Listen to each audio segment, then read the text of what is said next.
And it came to pass on the second Sabbath after the first, that he went through the corn fields, and his disciples plucked the ears of corn, and did eat, rubbing them in their hands. And certain of the Pharisees said unto them, Why do ye that which is not lawful to do on the Sabbath days? And Jesus answering them said, Have ye not read so much as this, what David did, when himself was an hungred, and they which were with him? How he went into the house of God, and did take and eat the showbread, and gave also to them that were with him, which it is not lawful to eat but for the priests alone. And he said unto them, that the Son of Man is Lord also of the Sabbath. And it came to pass also on another Sabbath, that he entered into the synagogue and taught, and there was a man whose right hand was withered. And the scribes and Pharisees watched him, whether he would heal on the Sabbath day, that they might find an accusation against him. But he knew their thoughts, and said to the man which had the withered hand, Rise up, and stand forth in the midst. And he arose and stood forth. Then said Jesus unto them, I will ask you one thing, is it lawful on the Sabbath days to do good, or to do evil? To save life, or to destroy it? And looking round about upon them all, he said unto the man, Stretch forth thy hand. And he did so, and his hand was restored whole as the other.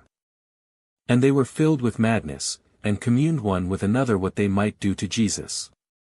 And it came to pass in those days, that he went out into a mountain to pray, and continued all night in prayer to God. And when it was day, he called unto him his disciples, and of them he chose 12, whom also he named apostles. Simon, whom he also named Peter, and Andrew his brother, James and John, Philip and Bartholomew, Matthew and Thomas, James the son of Alphaeus, and Simon called Zelotes, and Judas the brother of James, and Judas Iscariot, which also was the traitor. And he came down with them, and stood in the plain, and the company of his disciples, and a great multitude of people out of all Judea and Jerusalem, and from the sea coast of Tyre and Sidon, which came to hear him, and to be healed of their diseases. And they that were vexed with unclean spirits, and they were healed. And the whole multitude sought to touch him, for there went virtue out of him, and healed them all. And he lifted up his eyes on his disciples, and said, Blessed be ye poor, for yours is the kingdom of God. Blessed are ye that hunger now, for ye shall be filled. Blessed are ye that weep now, for ye shall laugh. Blessed are ye, when men shall hate you, and when they shall separate you from their company, and shall reproach you, and cast out your name as evil, for the Son of Man's sake. Rejoice ye in that day, and leap for joy, for, behold, your reward is great in heaven, for in the like manner did their fathers unto the prophets. But woe unto you that are rich! For ye have received your consolation. Woe unto you that are full!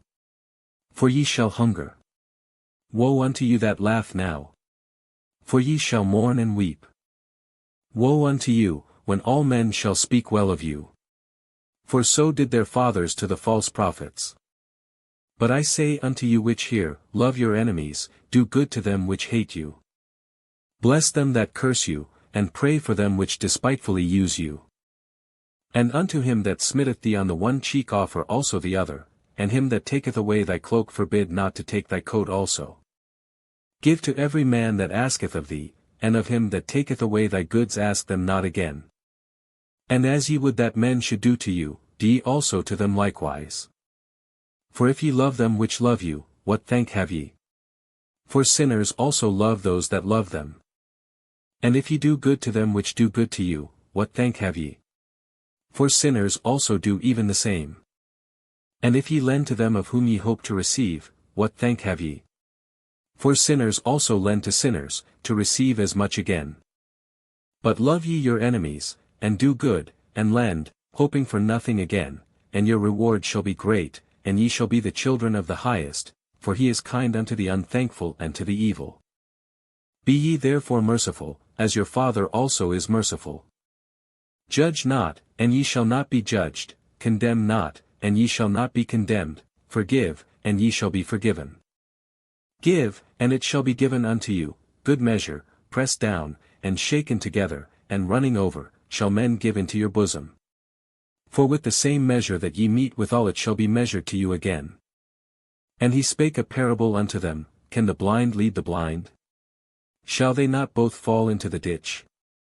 The disciple is not above his master, but every one that is perfect shall be as his master. That, or, shall be perfected as his master. And why beholdest thou the mote that is in thy brother's eye, but perceivest not the beam that is in thine own eye? Either how canst thou say to thy brother, Brother, let me pull out the mote that is in thine eye, when thou thyself beholdest not the beam that is in thine own eye? Thou hypocrite, cast out first the beam out of thine own eye, and then shalt thou see clearly to pull out the mote that is in thy brother's eye. For a good tree bringeth not forth corrupt fruit, neither doth a corrupt tree bring forth good fruit. For every tree is known by his own fruit. For of thorns men do not gather figs, nor of a bramble bush gather they grapes. Grapes, a grape. A good man out of the good treasure of his heart bringeth forth that which is good, and an evil man out of the evil treasure of his heart bringeth forth that which is evil, for of the abundance of the heart his mouth speaketh. And why call ye me, Lord, Lord, and do not the things which I say? Whosoever cometh to me, and heareth my sayings, and doeth them, I will shew you to whom he is like. He is like a man which built an house, and digged deep, and laid the foundation on a rock, and when the flood arose, the stream beat vehemently upon that house, and could not shake it, for it was founded upon a rock. But he that heareth, and doeth not, is like a man that without a foundation built an house upon the earth, against which the stream did beat vehemently, and immediately it fell, and the ruin of that house was great.